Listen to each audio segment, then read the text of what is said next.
I never thought my life would implode because of a plain brown envelope. But there it was, sitting innocently on my doorstep when I got home from dropping Oliver at daycare. No return address, just my name, Harper Quinn, typed neatly on the front. I almost tossed it in with the junk mail. My hands were full of grocery bags, and I was already running late for a client consultation. But something about that envelope nagged at me. Maybe it was how precisely my name was centered, or how the paper felt expensive between my fingers. Inside were photos. At first, they didn't make sense, just random shots of downtown Seattle. Then I saw him. My husband Caleb, walking into the Fairmont Olympic Hotel. Another shot showed him at their bar, leaning close to a woman with long dark hair. The final photo punched the air from my lungs, Caleb kissing her in the elevator, his hands tangled in that same dark hair. The timestamp showed these were taken just 3 days ago, when he'd told me he was pulling an all-nighter at the office for a product launch. My phone buzzed. A text from Caleb, running late tonight. Big presentation tomorrow. Don't wait up. I stared at his message until the screen went dark. The lies felt different now, weighted with proof I couldn't unsee. 2 years of marriage, a beautiful son. And countless late nights at the office started realigning themselves in my mind like puzzle pieces, finally showing the real picture. My phone buzzed again. This time it was Lily, still on for coffee tomorrow? You've been MIA lately. I hadn't told anyone about my suspicions. How Caleb's shirts sometimes smelled of unfamiliar perfume. How he'd started keeping his phone face down and taking calls in another room. I'd buried those doubts beneath the routine of caring for Oliver and managing my freelance makeup clients. It was easier to pretend everything was fine. But now, I laid the photos on our kitchen counter, the one Caleb had insisted on upgrading to marble last year. Everything in our house suddenly felt like a prop in some elaborate performance. The family photos on the walls. The matching coffee mugs in the cabinet. Even Oliver's artwork on the fridge seemed to mock me with its bright, innocent colors.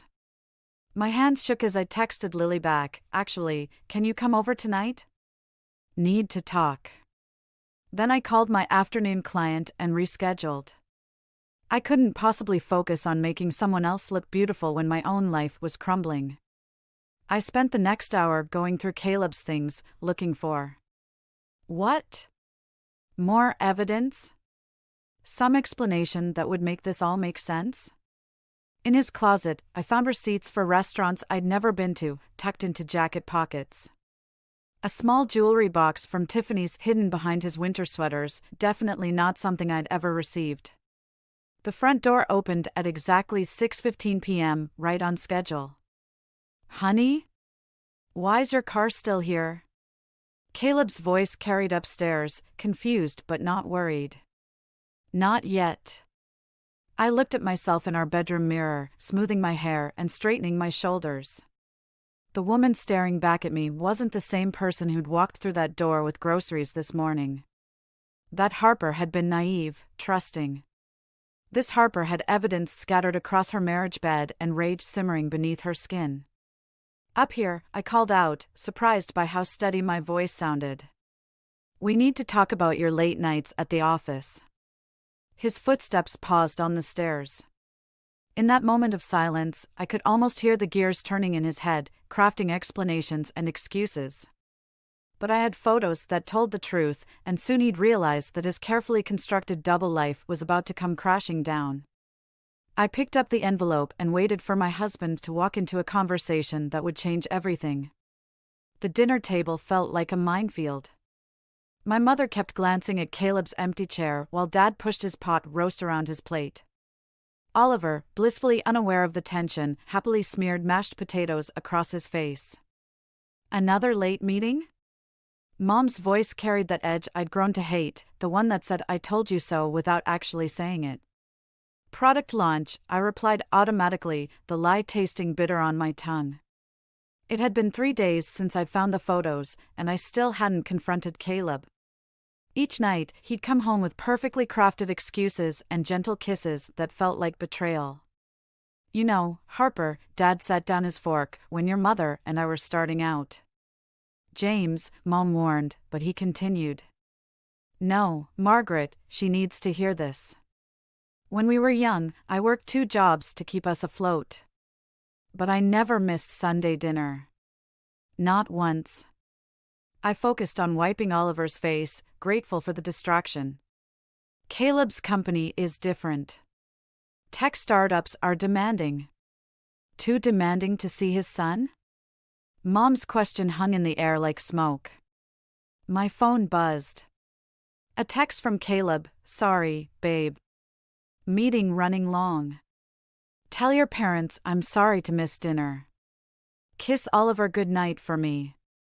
I showed them the message, watching their expressions darken. The same expressions they'd worn when I'd announced my engagement to Caleb 3 years ago. They'd never said it outright, but they'd seen something in him that I'd been too in love to notice. I should get Oliver home for bed, I said, standing up. It's past his bedtime. Mom followed me to the door while Dad got Oliver ready. Sweetheart, is everything okay? You seem different lately. For a moment, I almost told her everything.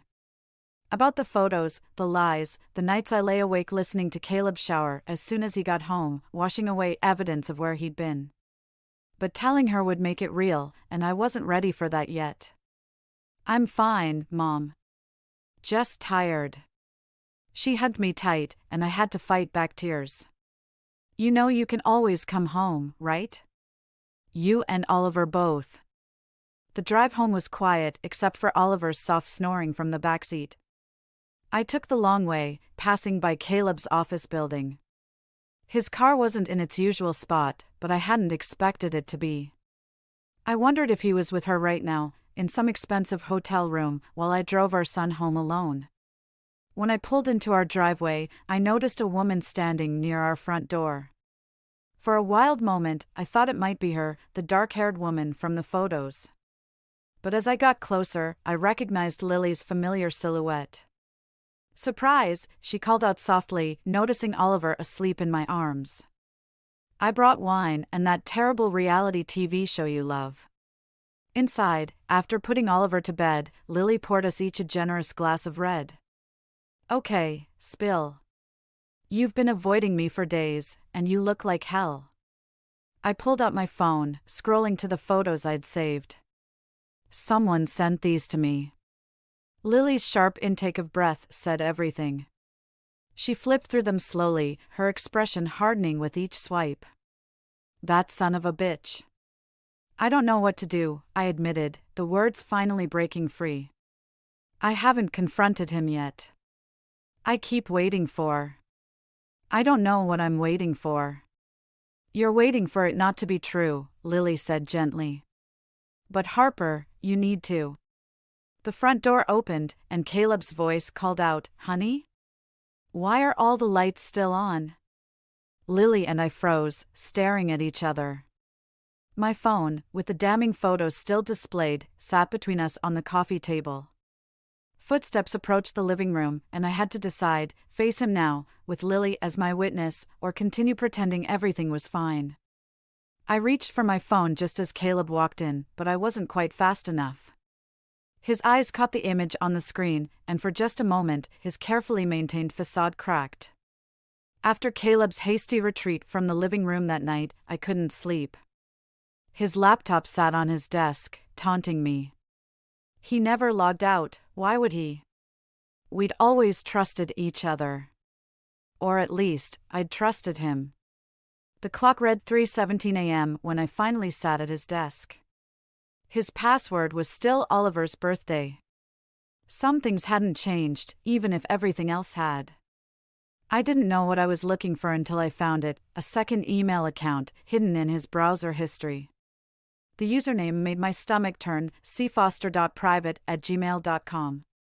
Real creative, Caleb. The inbox loaded, and there she was. Vanessa Reed. Dozens of emails, stretching back months. My hands shook as I clicked the first one. Last night was amazing. I can't stop thinking about you. When can I see you again? Date stamped 3 days after Oliver's second birthday party. I kept reading, each message worse than the last. Lunch meetings that turned into hotel afternoons. Weekend business trips that were actually romantic getaways. Plans, promises, declarations of love, all while I was at home, raising our son, believing his lies about late nights at the office. Harper? I jumped. Caleb stood in the doorway, his hair messy from sleep. For a moment, he looked like the man I'd fallen in love with, vulnerable, real. Then his eyes fell on the laptop screen. I can explain, he started. Explain what? My voice sounded strange, distant. How you've been sleeping with your coworker since our son turned 2. Or how you took her to Paris last month when you said you were at a tech conference. He stepped forward. It's not what you think. Really? I turned the screen toward him. Because I think it's exactly what these emails show. You and Vanessa planning your little rendezvous while I'm at home, being the perfect wife, the devoted mother. Lower your voice, he hissed. You'll wake Oliver. Oh, now you care about Oliver? The laugh that escaped me didn't sound like my own. Where was that concern when you were missing his doctor's appointments for your afternoon hookups? His face changed then, hardening into something I didn't recognize. You want to know the truth? Fine. Yes, I'm seeing Vanessa. Yes, it's been going on for months. Because with her, I don't have to pretend to be perfect all the time. She doesn't look at me with disappointment when I work late or miss a family dinner. No, she just looks at you naked in hotel rooms while your wife and child wait at home. He flinched. That's not fair. Fair? I stood up so quickly the chair crashed backward. You want to talk about fair? I'm going to show you fair. I grabbed my phone and started forwarding the emails to myself. Caleb lunged for the laptop, but I blocked him. Don't, he warned. Think about what you're doing. Think about Oliver. I am thinking about Oliver. I'm thinking about how I'm going to explain to our son why his father is a lying, cheating. A cry from down the hall cut me off. Oliver, awakened by our fighting. We both froze, the sound of our son's distress cutting through the tension like a knife. I'll get him, Caleb said, moving toward the door. No. I stepped in front of him. You don't get to comfort him. Not anymore. As I walked to Oliver's room, I heard Caleb call after me, Harper, please. We can work this out. I'll end it with Vanessa. I'll do whatever you want. I picked up our crying son, holding him close, breathing in his innocent scent. It's okay, baby, I whispered. Mommy's here. Over Oliver's shoulder, I watched Caleb hovering in the doorway, his face a mask of regret and desperation. But all I could see were those emails, those lies, those betrayals playing on repeat in my mind. Pack a bag, I said quietly, still rocking Oliver. I want you gone before we wake up. Harper. And Caleb? I met his eyes, letting him see all the hurt and anger I'd been holding back. Tell Vanessa she can have you. I'm done. Oliver's sobs quieted to hiccups as Caleb's footsteps retreated down the hall. In the darkness of the nursery, I made a silent promise to my son. This wasn't the end of our story, it was just the beginning of a new one. The divorce papers sat untouched on my kitchen counter for 3 days. My lawyer said they were straightforward, a clean break, joint custody of Oliver, division of assets. Simple. Except nothing about destroying a family is simple. Caleb called again, his 4th attempt today. I let it go to voicemail, like all the others. Instead, I focused on Oliver playing with his blocks on the floor, building towers just to knock them down. Each crash made him giggle, completely unaware that his world was falling apart too. The doorbell rang. I checked my phone, no scheduled visits, no deliveries. Through the peephole, I saw Caleb, looking more disheveled than I'd ever seen him. "Harper, please," he called through the door. 5 minutes. That's all I'm asking. I glanced at Oliver, still absorbed in his blocks. "Stay right there, baby," I whispered, stepping onto the porch and closing the door behind me. Caleb looked terrible. His usual pressed shirts and perfect hair replaced by wrinkled clothes and dark circles under his eyes. "You're not answering my calls."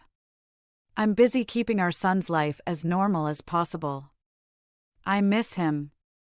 "I miss you both." He reached for my hand, but I stepped back. "We can fix this." I ended things with Vanessa. Completely. I even requested a transfer to a different department. "Did you tell her about Paris?" The words came out sharp, cutting. "About the apartment you were planning to buy there?" "I saw the real estate emails, Caleb. You weren't just having an affair, you were building a whole other life." His face paled. "Those were just fantasies. I never meant to get caught." I laughed, but it sounded more like a sob. "You know what the worst part is? I keep thinking about all those nights I apologized to Oliver for you missing bedtime. All those times I defended you to my parents. I made excuses for you while you were planning your escape. It wasn't like that." He ran his hands through his hair, a nervous gesture I used to find endearing. "I was lost, Harper. The pressure at work, trying to be the perfect husband and father." I cracked. "Vanessa was just convenient? A mistake." His voice cracked. "The biggest mistake of my life. But we have history, Harper. We have Oliver. We can get through this." A car pulled into our driveway, Vanessa's sleek BMW. My heart stopped as she stepped out, designer handbag clutched like armor. "What is she doing here?" I hissed at Caleb. I don't know." He looked genuinely shocked. "I swear, Harper, I didn't." "Save it." I turned to face Vanessa as she approached, her confidence faltering slightly when she saw my expression. "Harper," she started, "I know this is inappropriate, but we need to talk. All of us." "About what?" "How you and my husband planned your perfect Parisian life while I changed diapers." "No, about," she opened her bag, pulling out an envelope. "About this." Inside were more photos, dozens of them. But these weren't of Caleb and Vanessa. They were of Caleb with other women. Different hotels, different cities, different dates. Some from before Vanessa, some after. "He's been lying to both of us," Vanessa said quietly. "I found these on his work laptop yesterday. There are others." I stared at the photos, each one a fresh betrayal. All those business trips, all those late nights. My hands started shaking. "Harper," Caleb stepped toward me, "I can explain." The sound of Oliver's laughter drifted through the front door, innocent and pure. Something inside me hardened. "No," I said, my voice steady. "No more explanations. No more lies." I turned to Vanessa. "Thank you for showing me these. You can keep him." "Harper, please," Caleb reached for me again. "The papers are inside. Sign them by Friday, or I'll make sure every woman you've ever deceived gets their day in court." I opened the front door. "And Caleb?" "Oliver's birthday party is next weekend. Don't come." I walked inside, leaving them both on the porch, and sat down next to my son. He immediately handed me a block, smiling his father's smile. "Build, Mommy," he said simply. So I did, helping him create something new from the pieces of our broken world. The fashion show prep room buzzed with nervous energy. Models rushed between makeup stations while designers made last-minute adjustments. This was my first major event since the separation, and my hands trembled slightly as I applied eyeliner to a willowy blonde. Harper? My client list coordinator appeared, tablet in hand. There's been a change. The lead designer wants you to do Vanessa Reed's makeup. She's closing the show. The eyeliner pencil snapped in my grip. I don't work with homewreckers, I said quietly, keeping my voice steady despite the surge of anger. She specifically requested you. Said you're the best in Seattle. He paused, checking his tablet. It would mean a lot of exposure. She's being featured in Vogue next month. Of course she was. Vanessa always landed on her feet, even after our confrontation. The photos she'd revealed about Caleb's other affairs had done nothing to diminish her own role in destroying my marriage. Fine, I said, surprising myself. Send her over. Vanessa appeared minutes later, wearing a silk robe and an uncertain expression. Harper, Sit. I gestured to the chair, already reaching for my brushes. And don't talk. I need to concentrate. She complied, and I began working. Each stroke of the brush was precise, professional. I could make her beautiful, or I could make her look like a circus clown. The power was intoxicating. I left him, she said suddenly, breaking our tense silence. After those photos. I couldn't trust anything he said. My hand stilled. I'm not your therapist. No, but you're the only one who understands. She met my eyes in the mirror. He's seeing someone new already. Did you know? I didn't, and the knowledge hit harder than expected. My brushstrokes became slightly more aggressive. Some junior executive at his company. 25, fresh out of business school. Vanessa winced as I applied the eyeliner with perhaps too much force. He has a type, doesn't he? Women who admire him, look up to him. Until they realize it's all an act. Stop talking. My voice cracked slightly. Just stop. Harper? Lily appeared behind me, concern etched on her face. She'd been helping coordinate the show's logistics. Everything okay here? Fine, I said, adding the final touches to Vanessa's makeup. We're done. You're perfect. Go destroy someone else's life. Vanessa stood, her expression complicated. For what it's worth, I'm sorry. Not just about Caleb. About everything. As she walked away, Lily grabbed my arm. What was that about? And why didn't you tell me she'd be here? I didn't know. I started packing up my supplies, hands shaking. Did you know about Caleb's new girlfriend? Harper. Did you? Lily's silence was answer enough. I pushed past her, needing air, needing space. In the hallway, I bumped into someone, the lead designer. Harper Quinn? Perfect timing.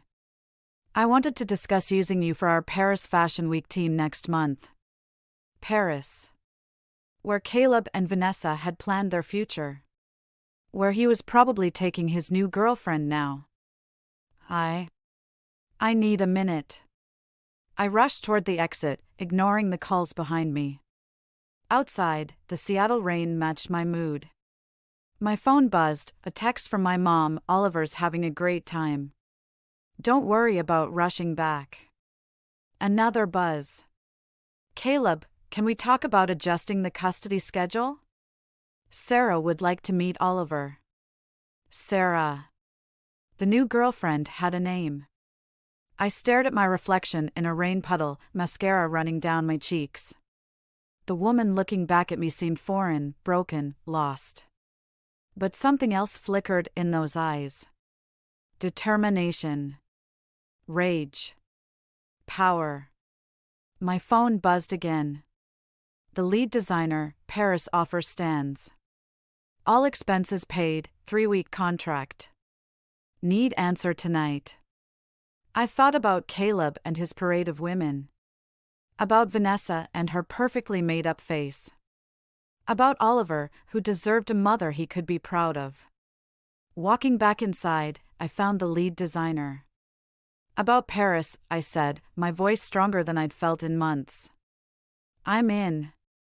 But I have one condition: I want to do Vanessa's makeup for the entire show. Sometimes the best revenge isn't about destruction. It's about rising above, shining brighter, and showing them exactly what they lost. Paris in December wasn't the romantic dream I'd imagined.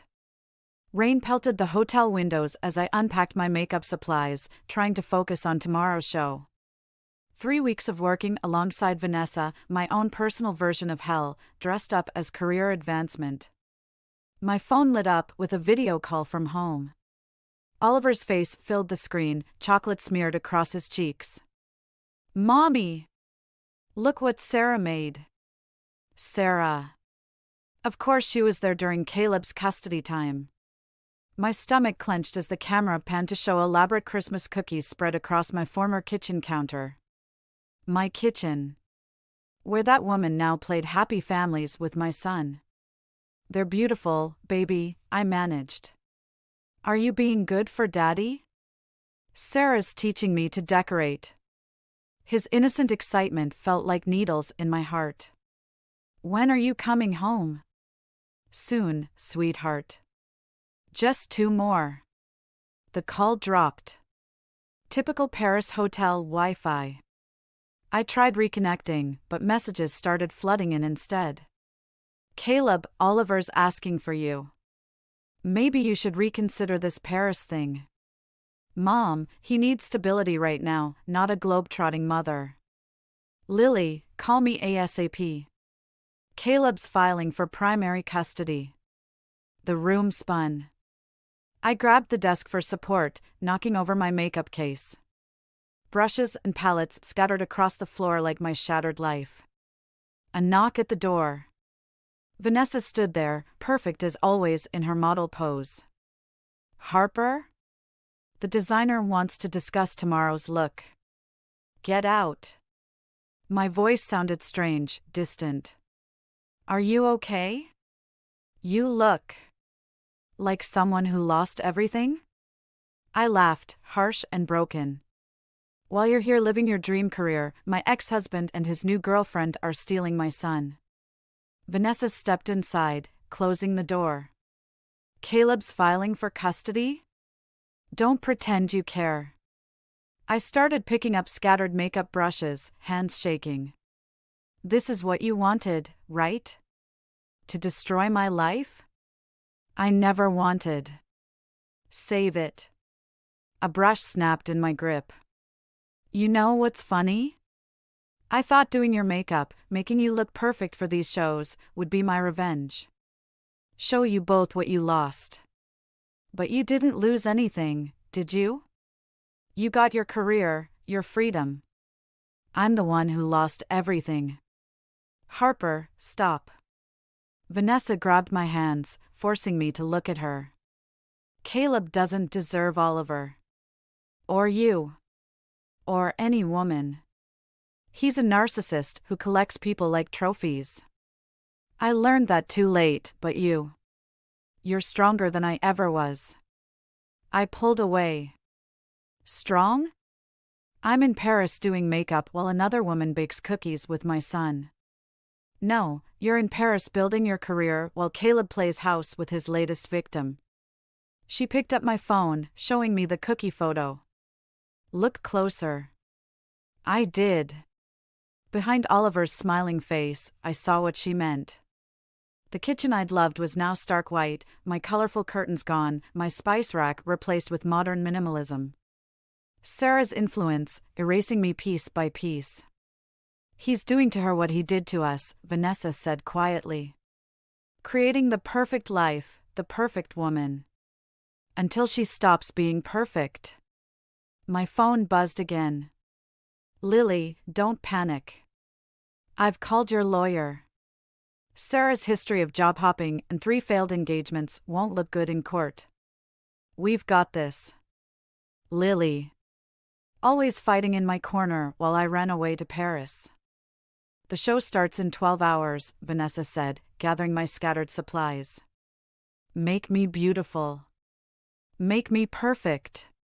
Then we'll talk about how to handle Caleb. I stared at her, this woman I'd hated for so long. Why would you help me? Because I sent those first photos to you. She met my eyes steadily. I knew what he was doing to others, and I chose you to send them to.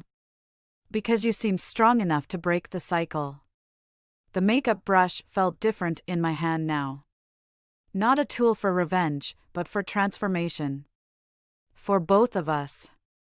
Sit down, I said, my voice stronger. Let's make you unforgettable. Then you can tell me everything you know about Caleb's patterns. Every detail. Sometimes rock bottom isn't an ending. Sometimes it's where you find your strongest allies and your clearest purpose. The courthouse hallway felt endless. My heels clicked against marble as I approached the mediation room, Lily and my lawyer flanking me like guards. Through the glass, I could see Caleb and Sarah already seated, heads bent together in conversation. Remember, my lawyer whispered, stick to the facts. Don't let him provoke you. I nodded, clutching a manila envelope that contained everything Vanessa had given me in Paris, photos, emails, hotel receipts. A paper trail of destruction that led straight to Caleb's perfectly crafted facade. The door opened. Caleb stood, all corporate charm and practiced concern. Harper, you're looking well. Paris agreed with you. Let's skip the small talk. I sat across from him, noting how Sarah's hand tightened possessively on his arm. She looked younger in person, more vulnerable. Just his type. The mediator began with custody arrangements. Caleb's lawyer presented their case for primary custody, citing my unstable work schedule and international travel commitments. My client can provide consistency, he argued. A stable home environment with his fiancée. Fiancé? The word escaped before I could stop it. Sarah's diamond ring caught the fluorescent light, mocking me. Caleb smiled that familiar smile, the one that used to make me feel special, chosen. We were going to announce it this weekend. Oliver's already calling her mommy. The room tilted. Lily's hand found mine under the table as Caleb continued, it's time to be realistic, Harper. Oliver needs to know the truth? I opened the envelope, sliding the first photo across the table. About his father's pattern of manipulation? Caleb's smile faltered.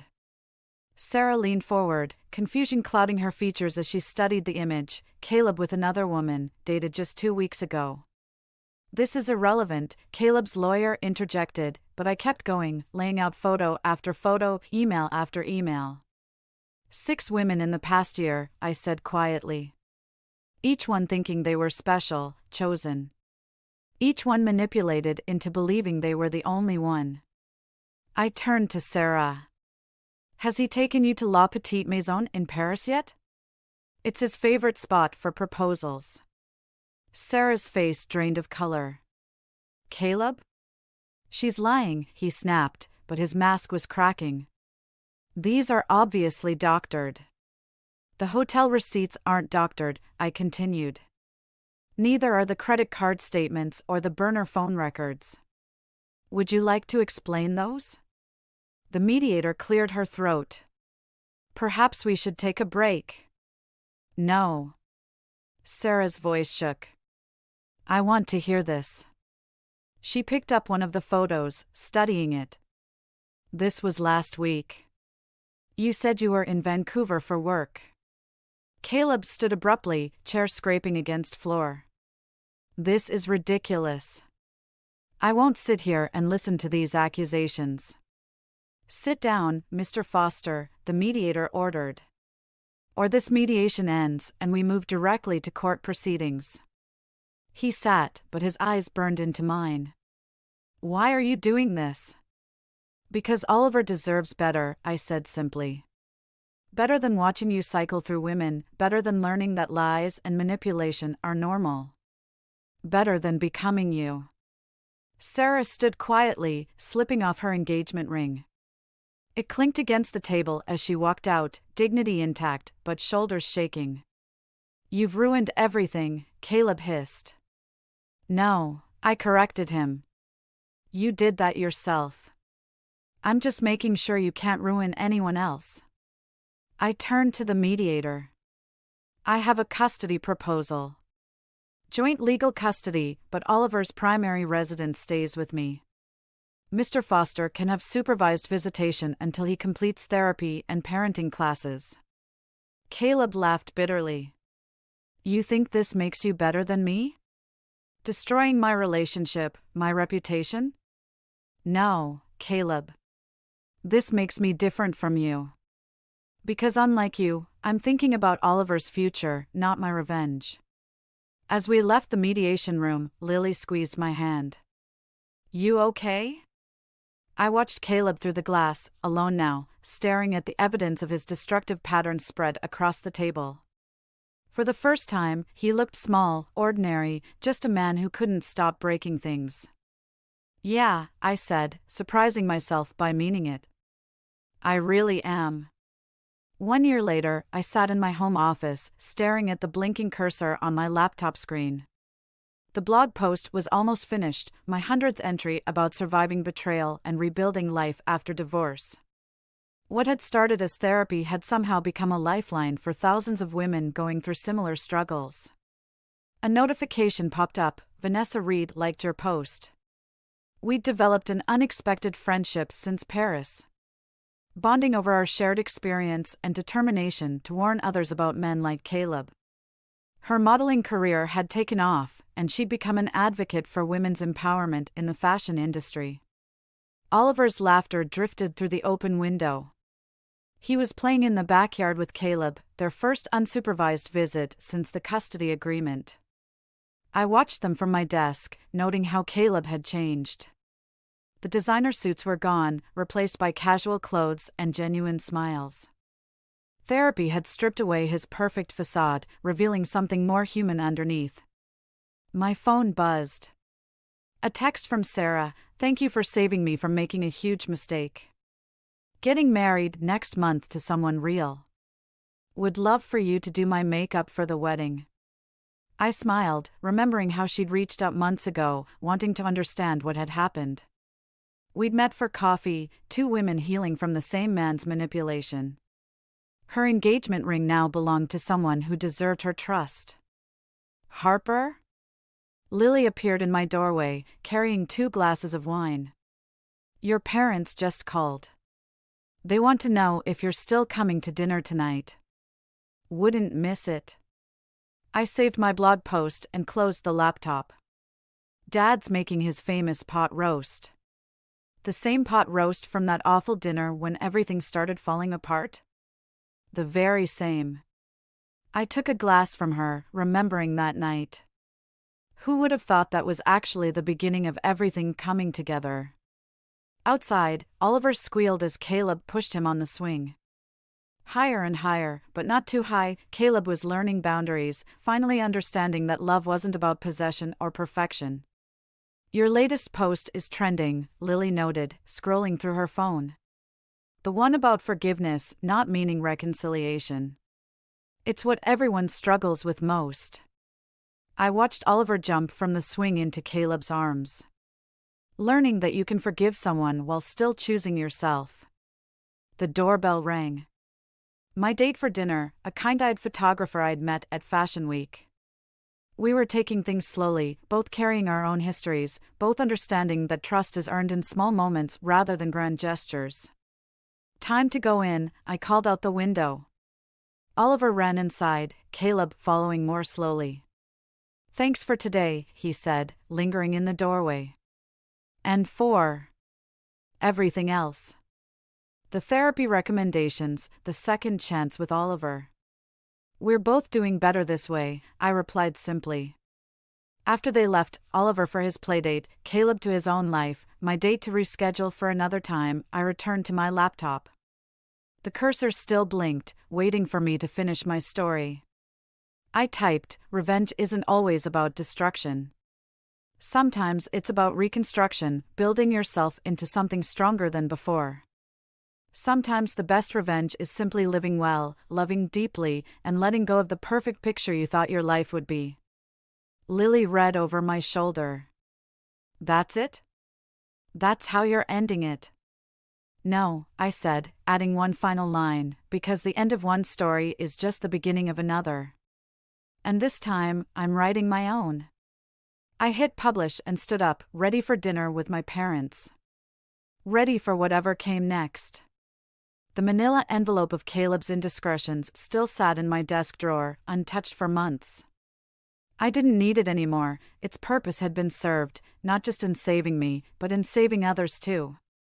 Outside, the sunset painted Seattle in shades of possibility. My phone buzzed with notifications as the blog post went live. Each one representing someone else finding their way through darkness toward something real. Sometimes the happiest endings aren't about getting everything you wanted, but about discovering what you actually needed. And sometimes, just sometimes, those two things turn out to be completely different stories. I inherited a $5 million farmhouse from my late father. My greedy husband and mother-in-law stormed into the farmhouse and presented fake documents claiming ownership of the property. When I refused to accept the documents, they tied me to a tree with rope and burned my father's farmhouse. I was crying while they laughed and left me there alone. But after 2 hours, I gave them a horrific surprise they never expected. My name is Sarah, and this is the story of how betrayal almost broke me but ultimately made me stronger. It all began the day my father passed away. He was my rock, my guide, and my source of unconditional love. Losing him left a gaping hole in my heart. But even in death, he left me a precious gift, the farmhouse. The farmhouse wasn't just any property. It was a $5 million estate nestled in the countryside, surrounded by rolling hills and trees that whispered secrets from generations past. My father used to say it was more than a home. It was a symbol of everything he'd worked hard for. He often reminded me, "This place is yours, Sarah. When I'm gone, make it your sanctuary." After his death, I decided to move into the farmhouse, hoping it would help me feel closer to him. It did. I spent my days walking through the fields, touching the walls of the home he built with his own hands, and reliving the memories of us sitting on the porch, talking about life. It was peaceful, until that evening when my life changed forever. I still remember the knock on the door. When I opened it, there stood my husband, Daniel, and his mother, Martha. They hadn't visited me at the farmhouse before, which immediately felt odd. Daniel, my husband of 5 years, had always been distant. He worked as a corporate manager in the city, constantly buried in his job. And Martha, well, she was a retired school teacher who never hid her disdain for me. She often reminded me that Daniel had married beneath himself. Over time, I learned to tune her out. But that evening, something was different. Their expressions were cold, their energy unsettling. "Sarah," Daniel said, stepping inside without waiting for an invitation. "We need to talk." "What's going on?" I asked, watching Martha follow him with a smirk that made my stomach churn. Daniel pulled out a stack of papers and placed them on the kitchen table. "These are legal documents. Your father signed this property over to me and Mom before he died." I blinked, unable to process his words. "What are you talking about? That's not possible. My father would never." "He did," Martha interrupted, her voice sharp. "He wanted us to have this place. He knew you couldn't handle it alone." I felt my chest tighten as I picked up the papers. They looked official, with seals and signatures. But I knew my father better than anyone. He wouldn't have given away something so meaningful without telling me. "This is fake," I said firmly, pushing the papers back toward them. "I'm not signing anything. This property is mine." Daniel's jaw clenched, and his tone turned icy. "You don't know what you're talking about. These documents are legally binding." I stood my ground. "Then prove it in court. Until then, get out of my house." Martha's smirk disappeared, replaced by a scowl. "You ungrateful little," she began, but Daniel stopped her. "Fine," he said, his voice low and menacing. "But you'll regret this." As they stormed out, slamming the door behind them, I felt a pang of fear creep into my chest. Something about the way Daniel looked at me, cold and calculating, made me uneasy. But I pushed it aside. I thought their threats were empty words. I was wrong. A few days later, I returned home from a walk in the woods to find Daniel and Martha waiting for me in the driveway. This time, their anger was palpable. "We gave you a chance, Sarah," Daniel said, stepping closer. "Now you're forcing us to take matters into our own hands." I froze. "What are you talking about?" Before I could react, Martha grabbed my arm while Daniel pulled out a rope. Panic surged through me as they dragged me toward the large oak tree near the edge of the property. I screamed, but there was no one around to hear me. "You brought this on yourself," Martha sneered as they tied me tightly to the tree. "What are you doing?" I cried, my voice trembling. "Let me go." Daniel didn't answer. Instead, he lit a match. My eyes widened in horror as I realized his intention. "No," I screamed, struggling against the ropes. "Stop, please." The farmhouse, my sanctuary, went up in flames. I could only watch as the fire consumed everything my father had built. The smell of smoke and the crackling of wood filled the air, but the pain in my chest was worse. This wasn't just a home, it was the last connection I had to my father. And they were destroying it.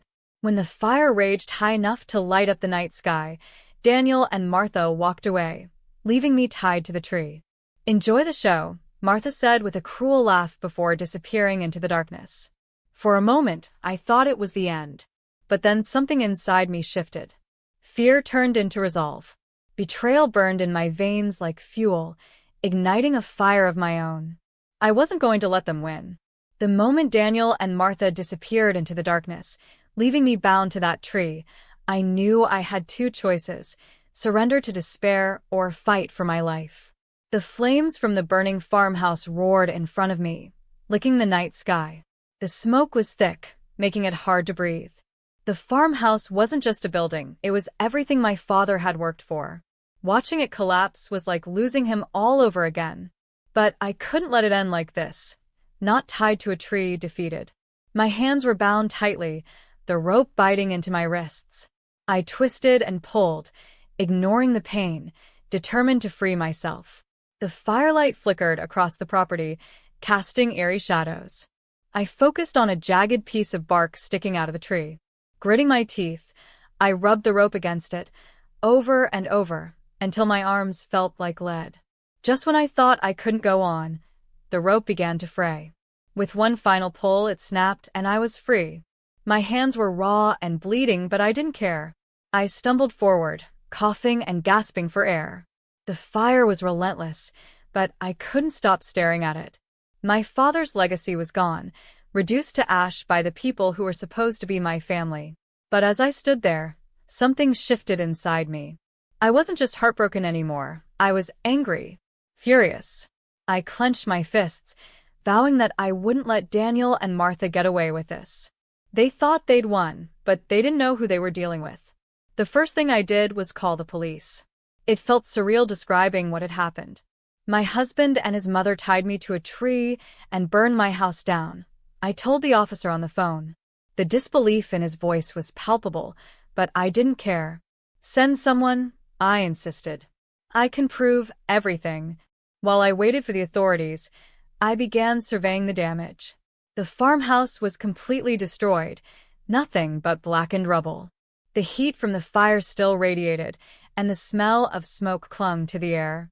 But then I spotted something that gave me hope. Near the edge of the property, the security camera I'd installed months ago still stood. Its casing was melted, but the memory card inside looked intact. When the police arrived, I handed over the memory card. "This might have footage of them," I explained. The officers took it, promising to investigate. But I could tell they weren't convinced.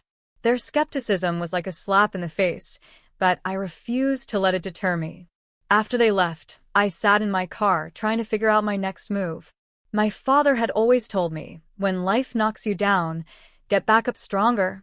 His words echoed in my mind, giving me the strength I needed to keep going. If the police weren't going to take this seriously, I would build a case on my own. The first step was to prove that the documents Daniel and Martha used were fake. I went to a lawyer my father had trusted, Mr. Callahan. He was an older man with kind eyes and a no-nonsense attitude. "Sarah," he said after I explained everything, "this is serious. If those documents are fraudulent, we can prove it. But it'll take time." "I don't care how long it takes," I replied. "I need justice for my father." Mr. Callahan nodded. "Then let's get to work." Over the next few days, we dug into the documents Daniel had presented. It didn't take long to find glaring inconsistencies. The signatures didn't match my father's, and the dates were suspiciously close to his death. It was clear to me that Daniel and Martha had orchestrated this scheme, hoping I wouldn't fight back. But I wasn't stopping there. I started talking to neighbors and local workers who might have seen or heard something that night. To my relief, a few people remembered seeing Daniel and Martha's car parked near the property. One neighbor even mentioned hearing loud voices and a woman scream. Their testimonies added more weight to my case. Meanwhile, I retrieved the security footage from the memory card. Watching it made my stomach churn. There they were, Daniel and Martha, dragging me to the tree and setting the farmhouse on fire. Seeing their faces twisted with malice was like reliving the nightmare all over again. But instead of breaking me, it fueled my determination. Every step of the way, I felt my resolve hardening. Daniel and Martha had underestimated me. They thought I was weak, someone they could intimidate and silence. But they didn't realize that their betrayal had awakened a part of me I didn't know existed, a part that refused to back down. I began piecing everything together, the fake documents, the security footage, the witness testimonies. It was like assembling a puzzle, and with each new piece, I felt more confident. This wasn't just about me anymore. It was about honoring my father's memory and making sure his legacy wasn't tarnished by greed and deceit. But even as I prepared for the battle ahead, a small voice in the back of my mind whispered doubts. What if the court didn't believe me? What if Daniel and Martha found a way to manipulate the system? I pushed those thoughts aside. "You're stronger than this," I told myself. "You've already survived the worst. Now it's time to fight back." The day after I compiled all my evidence, I received an unexpected call from Daniel. His voice was calm, almost friendly, but I could hear the venom beneath it. "Sarah," he said, "let's put this behind us. If you drop everything, we'll leave you alone. No harm done." I gripped the phone tightly, my anger bubbling to the surface. "You set my house on fire, Daniel. You tried to destroy everything my father left me. Do you really think I'd let you walk away?" He chuckled. "Suit yourself. Just remember, you started this." I hung up, my hands shaking. His threat was clear, but it didn't scare me. If anything, it solidified my resolve. I wasn't going to stop until Daniel and Martha paid for what they'd done. After Daniel's threatening phone call, I knew there was no turning back. The fear that once lingered in the pit of my stomach had transformed into determination. This was about more than the farmhouse. It was about standing up to the betrayal that had been thrust upon me and reclaiming the dignity my father had instilled in me. The next few weeks were a whirlwind of preparation. I worked closely with Mr. Callahan, my lawyer, who became my unwavering ally in the fight. Together, we refined the evidence I had gathered, ensuring every piece was as solid as a brick wall. The fake documents were the centerpiece of the case, and Mr. Callahan had them analyzed by a forensic document examiner. The results confirmed what I already knew. The signatures were forged, and the dates were manipulated. This alone could convict them of fraud, Mr. Callahan told me one afternoon as we sat in his cluttered office. But with everything else you've gathered, Sarah, they don't stand a chance. I nodded, clutching my cup of coffee tightly. They need to pay for what they did, not just for me, but for my father. He gave me a reassuring look. We'll make sure of that. The security footage was another crucial piece of evidence. Watching it was excruciating, but I knew it was necessary. It captured everything. The way Daniel and Martha tied me to the tree, the fire they started, and the cold, calculated expressions on their faces. Seeing it reminded me of the terror I felt that night, but it also reignited my anger. I handed the footage over to the police, who began their investigation in earnest. As the case gained traction, I started to feel a glimmer of hope. Witnesses from the neighborhood came forward to corroborate my story, strengthening the narrative that Daniel and Martha had orchestrated this vile act. One neighbor, Mrs. Thompson, recalled seeing smoke and the silhouette of two people leaving the property. Another neighbor remembered hearing voices arguing earlier in the evening. Their testimonies were the threads that tied the whole story together. But even as I built my case, I faced moments of doubt. Daniel and Martha were cunning, and I couldn't shake the fear that they might find a way to manipulate the system. My nights were restless, haunted by visions of the fire and the betrayal that had turned my life upside down. Every morning, I woke up with a renewed sense of purpose, reminding myself that this wasn't just for me, it was for my father's memory. The court date finally arrived. Standing in the courtroom, I felt a mix of emotions: anxiety, anger, and a fierce determination to see this through. Daniel and Martha sat on the other side of the room, their faces impassive. Daniel looked calm, almost smug, while Martha occasionally whispered to him. Their confidence only fueled my resolve. The prosecutor began laying out the evidence piece by piece. The forged documents were presented first, and the forensic expert testified to their authenticity, or lack thereof. His detailed explanation left no room for doubt. The signatures weren't my father's, and the dates were fabricated to give the illusion of legitimacy. Next came the security footage. As the video played on the screen, the courtroom fell silent. I couldn't bring myself to watch the screen, but I could feel the weight of the evidence pressing down on everyone in the room. When the video ended, the prosecutor turned to the jury. "Ladies and gentlemen, this is irrefutable proof of the defendant's actions that night. Their intentions were clear, their methods cruel." Witnesses followed, one after another, each recounting what they saw or heard that night. Their testimonies painted a vivid picture of the events leading up to the arson and left little room for Daniel and Martha to argue their innocence.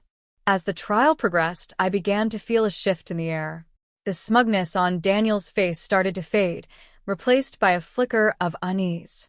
Martha's whispers grew more frantic, her composure cracking under the weight of the evidence. But the turning point came during cross-examination. The prosecutor questioned Daniel about his presence at the farmhouse that night. His responses were evasive, his usual charm failing him. When pressed further, he stumbled over his words, contradicting his earlier statements. "Mr. Daniel," the prosecutor said sharply, "isn't it true that you and your mother went to the farmhouse with the intent to claim it as your own, despite knowing the property rightfully belonged to Sarah?" Daniel hesitated, his confidence wavering. I don't recall." The prosecutor pounced. "You don't recall tying your wife to a tree? You don't recall setting fire to the house? Or do you not recall because you've been caught?" Martha, sitting beside him, muttered something under her breath, but the damage was done. The jury's eyes were fixed on Daniel, their expressions unyielding. When it was finally my turn to testify, I took a deep breath and stepped up to the stand. My hands trembled slightly, but I spoke with as much clarity as I could muster. I told the court about my father, the farmhouse, and the betrayal that had shattered my life. "They didn't just burn down a building," I said, my voice firm despite the lump in my throat. "They destroyed the memories, the legacy my father worked so hard to create.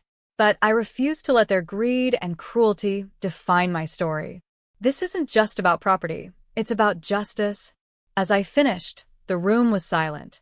The jury looked at me with a mixture of empathy and respect, and I felt a small flicker of hope. This wasn't over yet, but for the first time, I believed I might win. As I stepped down from the witness stand, I felt an odd sense of calm. For the first time in weeks, I allowed myself to believe that justice might actually be within reach. I had done everything I could to present the truth, and now it was up to the jury to decide. The courtroom was tense as the closing arguments began. The prosecutor stood with confidence, addressing the jury directly. "Ladies and gentlemen, this case is about greed and cruelty," he said. "It's about two individuals who betrayed someone they should have protected. Daniel and Martha didn't just forge documents and commit arson. They tried to destroy Sarah's spirit. But Sarah fought back, and the evidence proves that she is telling the truth. These defendants must be held accountable for their actions. The defense attorney's closing argument, on the other hand, was weak and desperate. He tried to discredit the security footage, calling it circumstantial, and claimed the witnesses were unreliable. But the jury's expressions told me they weren't buying it. The evidence was too damning, and the lies too obvious. After the closing arguments, the judge dismissed the jury to deliberate. Those hours felt like an eternity. I sat in the courtroom, my hands clasped tightly, as Daniel and Martha whispered each other. Martha's smugness was gone, replaced by a nervous energy. Daniel kept glancing at me, but I refused to meet his gaze. Finally, the jury returned. The room fell silent as the foreperson stood to deliver the verdict. On the charge of fraud, the foreperson began, "We find the defendants, Daniel Roberts and Martha Roberts, guilty." My heart raced as the foreperson continued. "On the charge of arson, we find the defendants guilty. And on the charge of attempted harm, we find the defendants guilty." The words washed over me like a wave, leaving me breathless. Guilty. They were guilty on every count. I felt tears well up in my eyes, but I held them back. This wasn't the time for tears. This was the moment I had fought so hard for.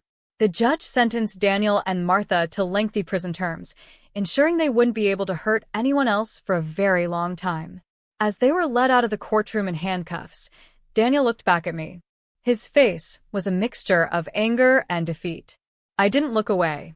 I wanted him to see that I wasn't afraid of him anymore. Once they were gone, the weight on my chest began to lift. For the first time since that terrible night, I could breathe freely. The farmhouse might have been reduced to ashes, but my father's legacy wasn't gone. It lived on in my determination, in my fight for justice, and in the strength I had found within myself. In the weeks that followed, I started to rebuild, not just the farmhouse, but my life. With the insurance settlement and my inheritance intact, I began planning the restoration of the property. It wasn't just about rebuilding walls and roofs. It was about honoring my father and everything he stood for. The local community rallied around me, offering their support and encouragement. Neighbors who had testified during the trial became friends, and I realized that I wasn't alone. The farmhouse might have been isolated, but I wasn't. One day, as I stood on the property watching the workers lay the foundation for the new house, I felt a sense of peace I hadn't felt in months. My father's words echoed in my mind, "When life knocks you down, get back up stronger." I had done just that. Looking back, I realized that Daniel and Martha's betrayal didn't destroy me. It transformed me. I found a strength I didn't know I had, and I learned that justice isn't just about punishment. It's about reclaiming what's yours and standing tall in the face of adversity. The farmhouse will never be the same, but it doesn't have to be. It will be a new home, a new chapter. And I will continue to honor my father's memory by living a life he would be proud of, one built on resilience, dignity, and truth. As I tell this story now, I hope it serves as a reminder to anyone facing betrayal and loss. You are stronger than you think. And even when everything seems lost, you can rise from the ashes. I'm Emily, 34, and my husband, Bob, is 27. Although we didn't notice the age gap much during our dating years, it became more apparent once we decided to marry. When I first met his parents, I was struck by their rural home in the Northeast and their deeply conservative views. They were initially very resistant to our relationship because of our age difference. I remember their disapproval vividly, with comments like, "They say an older wife is a rare find, but 7 years is quite a lot. Can Emily even have children at her age? Won't her eggs be too old?" Such remarks could easily alienate most women. While my father-in-law was merely rude, my mother-in-law was outright hostile. She declared, "I refuse to accept this. Why does Bob need to marry someone 7 years older?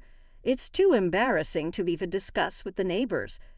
He'll soon be back here to take over the family business, and with your city background, you're simply not suited to be our daughter-in-law." Bob and I had been together for 6 years, and I had devoted nearly all my late 20s to him.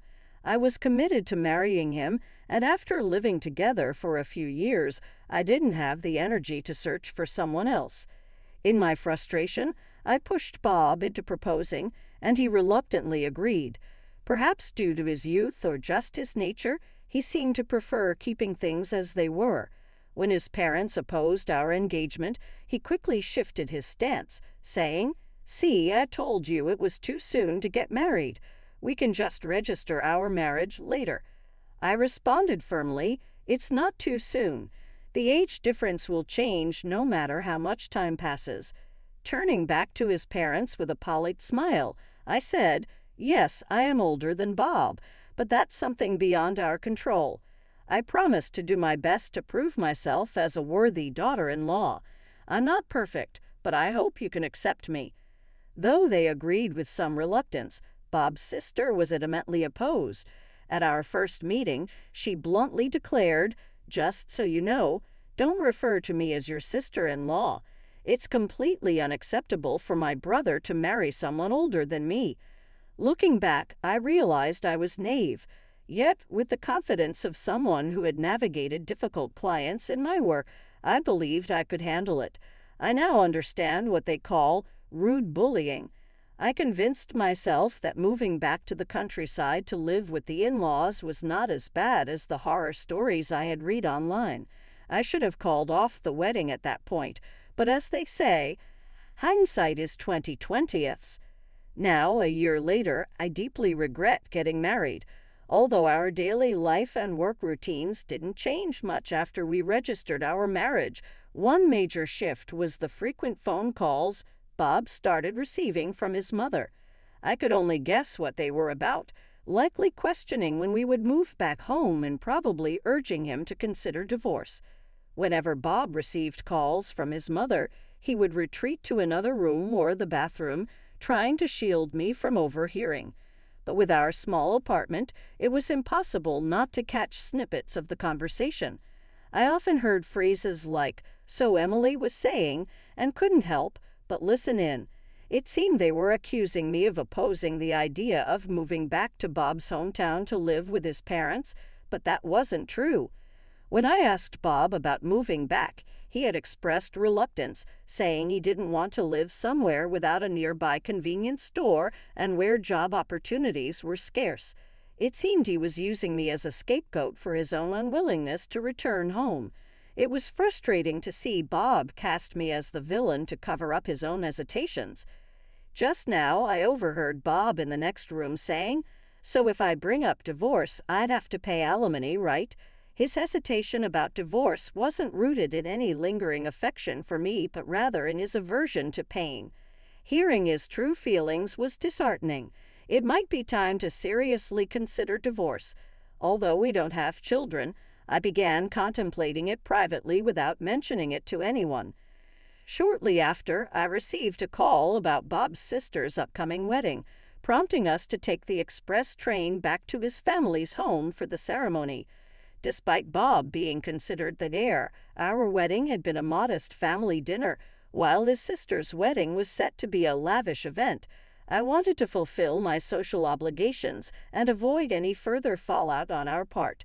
Despite the disparity, the wedding was scheduled for the middle of a 3-day weekend, so Bob and I arrived at his family's home the day before.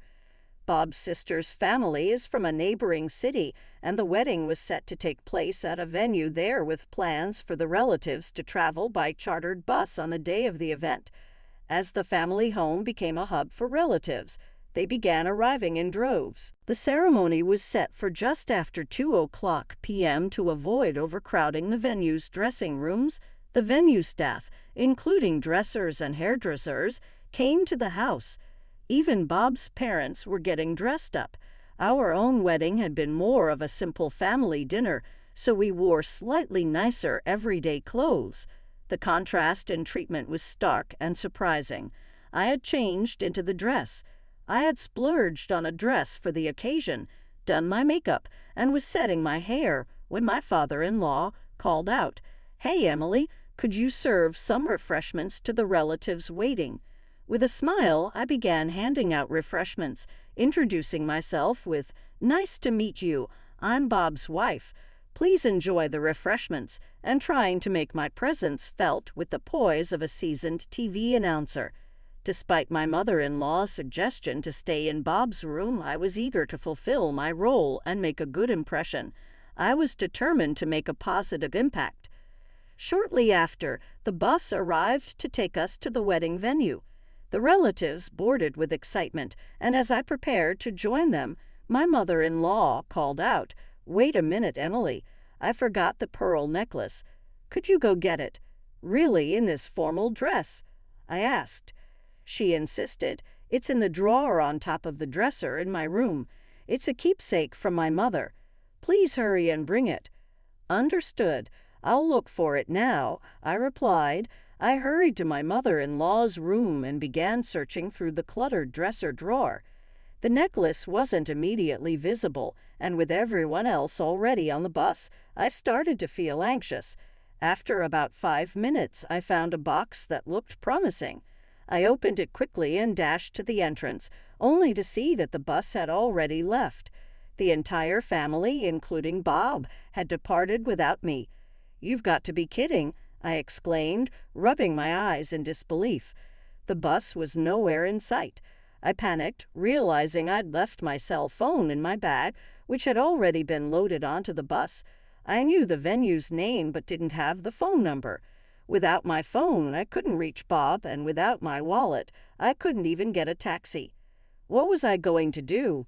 For a moment, I felt a wave of despair, but then I thought, do we even need to go to the wedding? My enthusiasm for the event had completely evaporated. It wasn't just my first time meeting the relatives. Surely my in-laws and Bob must have noticed I wasn't on the bus. Their departure without me seemed unnecessarily cruel. The idea of divorce crossed my mind, but simply ending the marriage seemed too easy. I wanted revenge. After some contemplation, I devised a plan. I stepped outside with a calm demeanor and a smile, preparing to execute my scheme. When the relatives, in-laws, and Bob returned from the wedding around 5:00 p.m., they were visibly drunk. By then, I had gathered all my belongings except for the bag that had gone with them. I found a taxi company's number in a phone book next to the in-laws' home phone and called, requesting a taxi to pick me up in 30 minutes. Everything was set. I greeted them at the bus with an innocent expression. Bob's face showed guilt when he saw me, but he didn't say a word. My in-laws ignored me, preoccupied with sending off the relatives. The relatives glanced my way but left in their cars. I wished Bob would at least offer an apology, but that's just how he was. With a forced smile, I said to Bob, "Welcome back." He looked visibly relieved and began making excuses. "I didn't realize you weren't on the bus. I felt bad, but the ceremony was starting, so I couldn't come back for you." I ignored his excuses and started searching through the luggage for my bag, silently conveying my disbelief. I turned to him and said, "Divorce? Is this some kind of joke? Because it certainly feels like one." When Bob realized what I had said, he began to panic. "Who knows? I'm surprised you think such a petty lie would work. So what if you weren't noticed? Are you saying you forgot I existed until you saw me?" Well, both of his parents were awful. The real disappointment was Bob, I said, my voice tinged with frustration. He was left speechless, unable to defend himself. Then my father-in-law, after sending off the relatives, chimed in, "Come on, it was just a little forgetfulness on both sides." Bob's talking about divorce over something like this. City brides are really spineless. It seemed he was actually in favor of the divorce.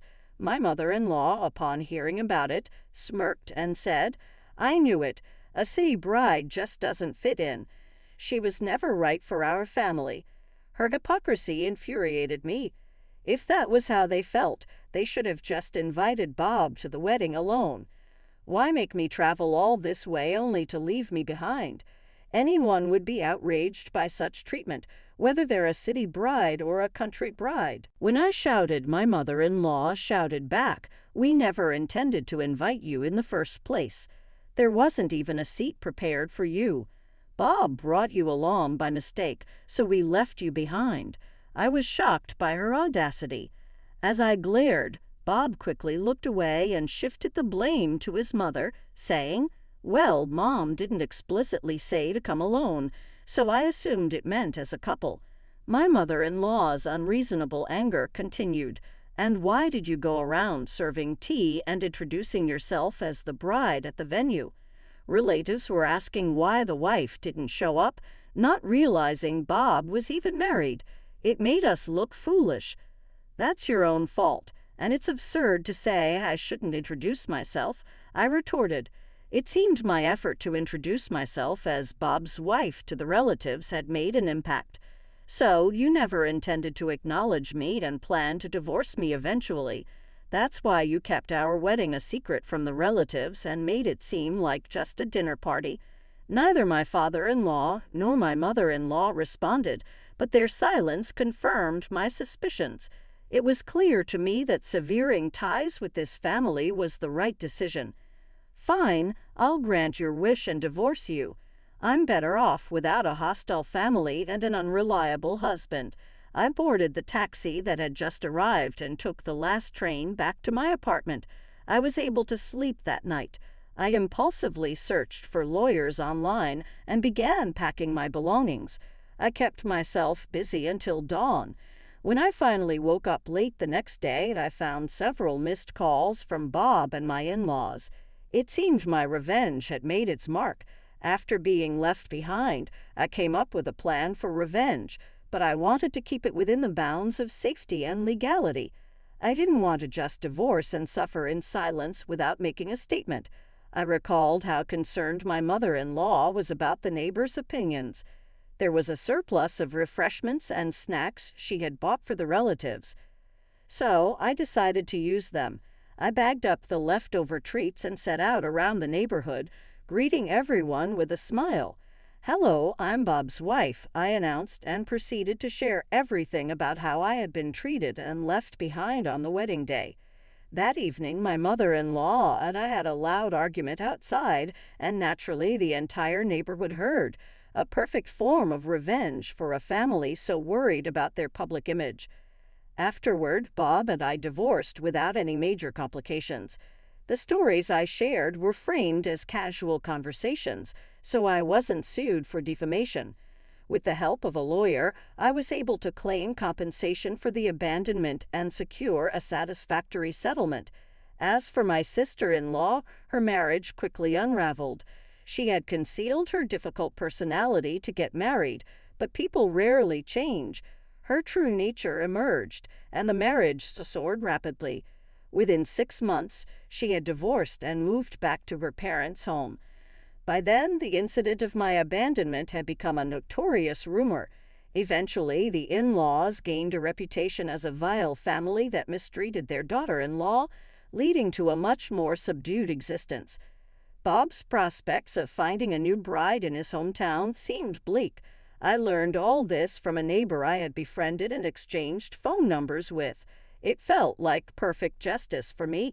The divorce felt like a new beginning.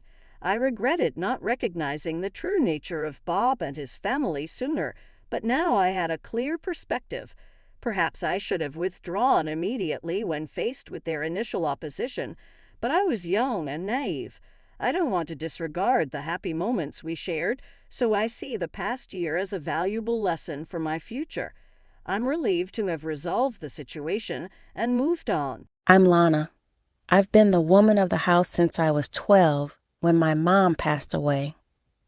Dad did his best, but with little Jack needing so much, I stepped up big time. I never made it to college. Money was always tight, and dreams had to wait.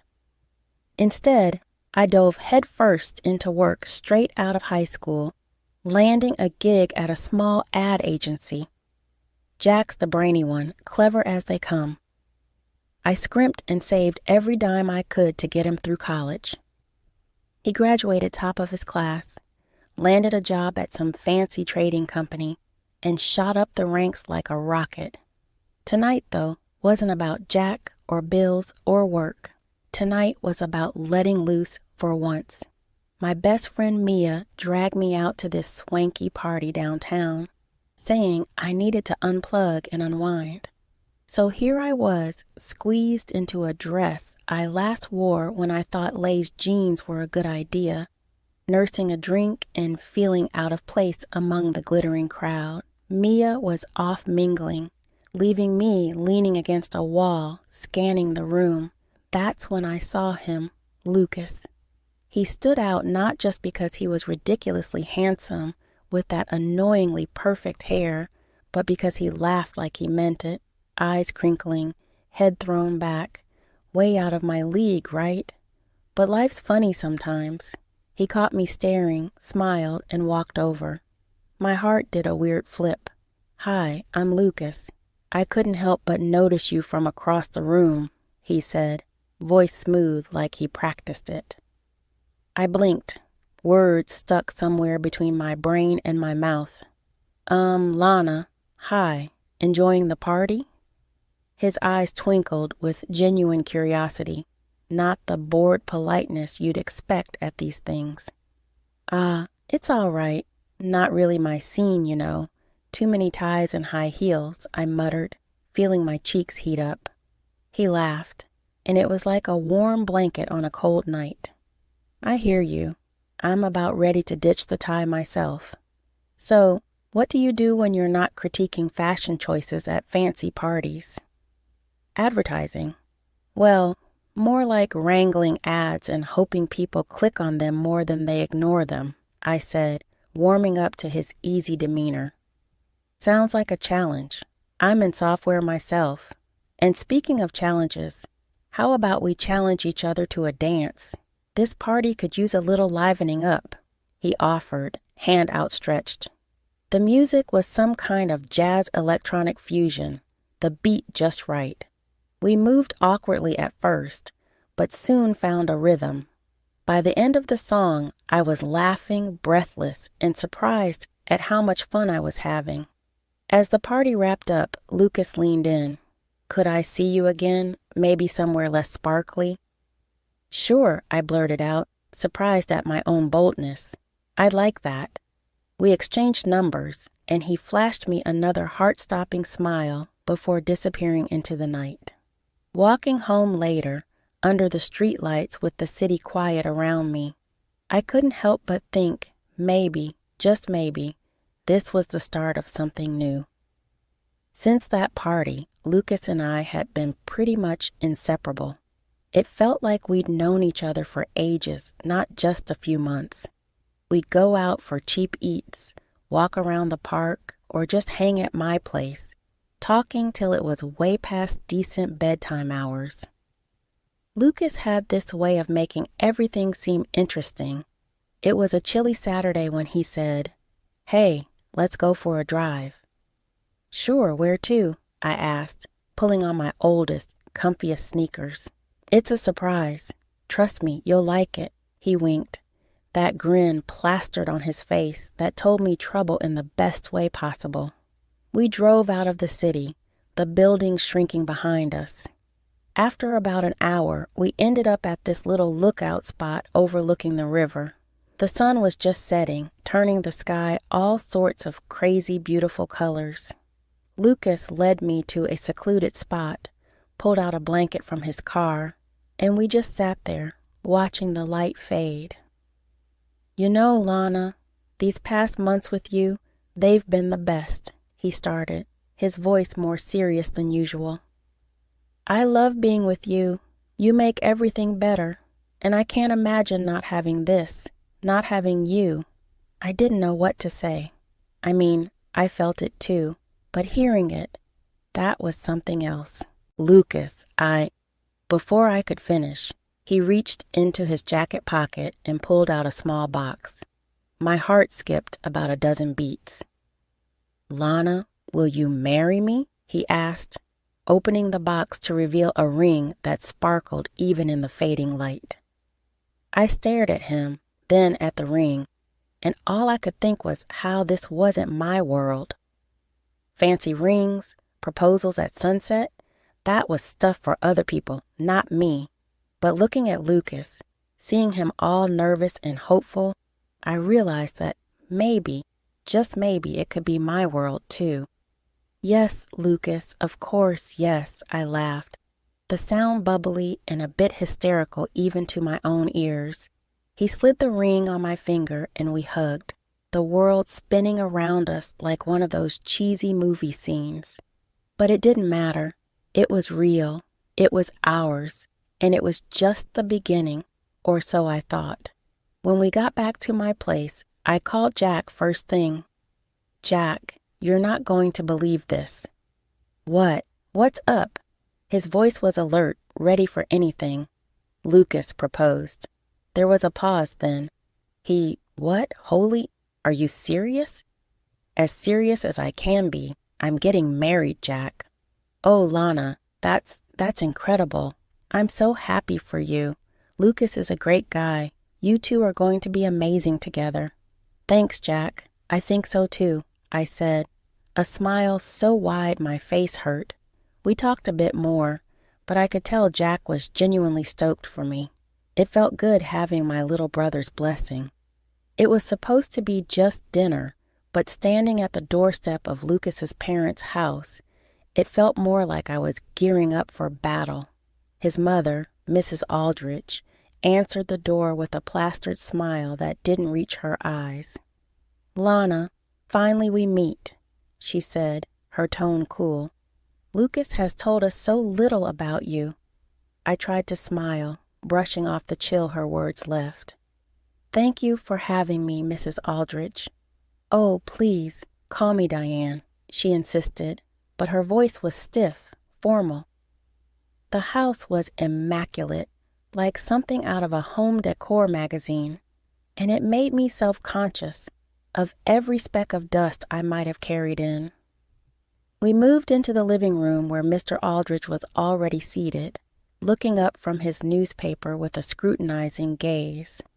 "So, you're the girl who's stolen my son's heart," he remarked, not unkindly. I nodded, managing a small, "Yes, sir."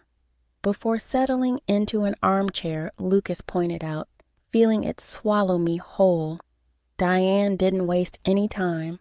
As soon as we were seated, she began her interrogation, her questions sharp. Her curiosity seemed more like an investigation. "Lana, Lucas mentioned you grew up locally. Tell me about your family." I cleared my throat, feeling Lucas's tense gaze on me. "Well, it's just been me, my dad, and my younger brother for a long time. My mom passed away when I was young," I explained. Diane's eyebrows rose slightly, and she exchanged a quick, unreadable look with her husband. "I see. And without a mother, how did you manage the finer aspects of becoming a lady?" Her question stung, its implication clear, but I kept my composure. "My dad did his best, and I learned to handle things myself. It made me independent, strong." Diane murmured, glancing up as if assessing this information. She then continued, "And your education? Lucas mentioned you didn't go to college." I nodded, feeling the old familiar pang of inadequacy. "Yes, I went straight into work after high school. I built a career in advertising from the ground up." Diane's smile thinned. Fascinating. And here I thought Lucas would marry a woman of educational standing. Her tone was polite, but the underlying criticism was palpable. Diane turned to call for a servant. "A glass of water, please." She turned back to me, popping a pill into her mouth as soon as the water was handed to her. I sometimes need a little something to help me digest surprises. The dinner progressed painfully. Each course served was like another round in an unspoken contest I didn't sign up for. Lucas tried to change the topic to lighter subjects, but his attempts fell flat as his father suddenly dropped a bombshell. "Tell me, Lana," Mr. Aldrich said, his voice carrying across the table. Is there perhaps another reason for this rushed engagement? You aren't expecting, are you? My face heated up at the blunt question. No, sir, I replied, my voice a mix of shock and indignation. It's not like that at all. As dinner wrapped up, I felt defeated, the weight of their judgments pressing down on me. I looked to Lucas for support, but he was preoccupied, his attention more on his phone than the conversation.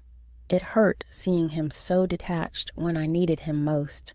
The months leading up to the wedding were a blur of appointments, decisions, and constant second-guessing, mostly thanks to Diane. She had a knack for making the simplest choices feel like life or death decisions. Jack was my rock through all of it, always ready to lend an ear or a hand. Jack and I were in the middle of discussing table settings one afternoon when I got a call from her. I put her on speaker so Jack could listen in, a grimace forming on my face as I braced for the onslaught. Lana, are you sure you want to go with these colors? I mean, they're a bit, well, plain, don't you think? Diane's voice always dripped with a blend of disdain and false concern. Diane, we thought these colors were neutral, elegant. I tried to defend our choice, but my voice wavered under her scrutinizing tone. Darling, neutral is just another word for boring. Remember, this wedding isn't just about you. It's about our family, too. We have a reputation to uphold, Diane responded sharply. Jack rolled his eyes, mouthing, "Here we go again," as he listened, frustrated. I suggested, what about adding some brighter accents, maybe some red napkins? They could really pop against the white tablecloths. There was a pause on the line. Red? Are you serious? That's the epitome of tacky, Lana. Red is so garish. It's completely out of the question. Diane shot down the idea instantly. Yet, just a week later, at a meeting with the venue's event coordinator, Diane did a complete 180. You know what would really stand out? Red napkins and, oh, let's not forget red flower vases for each table, she exclaimed with a flourish, as if it were her idea all along. I sat there, stunned, exchanging a bewildered look with the coordinator, who seemed just as confused. Jack, who had tagged along, snickered under his breath. She's unbelievable. Did you not say last week that red was tacky? I couldn't help but confront her as politely as I could manage. Diane waved a dismissive hand. Oh, I meant it's tacky if not done properly, but I trust this lovely lady to handle it with class. She cued at the coordinator, completely ignoring my input. Later, I vented to Lucas about his mother's contradictory and controlling behavior. She's driving me insane, Lucas. It's like she's doing this on purpose. Last week, red was tacky, and now it's her brilliant idea. Lucas sighed, rubbing the back of his neck. Lana, that's just how they are. They're set in their ways. We can't change them. You know how my mom likes to take charge. Maybe it's easier if we just let her have this one. I was flabbergasted. Easier for who, Lucas? This is our wedding, not just a party she's throwing.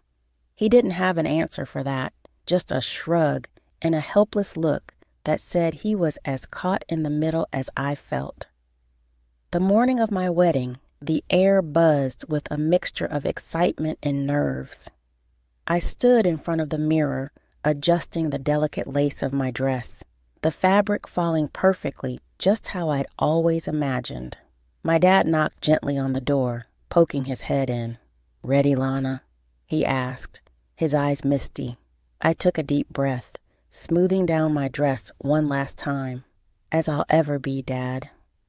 He offered his arm and I took it, feeling the weight of the moment settle over me. We walked together, the sound of our steps mingling with the soft music that filled the air. As we emerged, the sight of friends and family all turned to watch us approach filled me with a warmth I hadn't expected.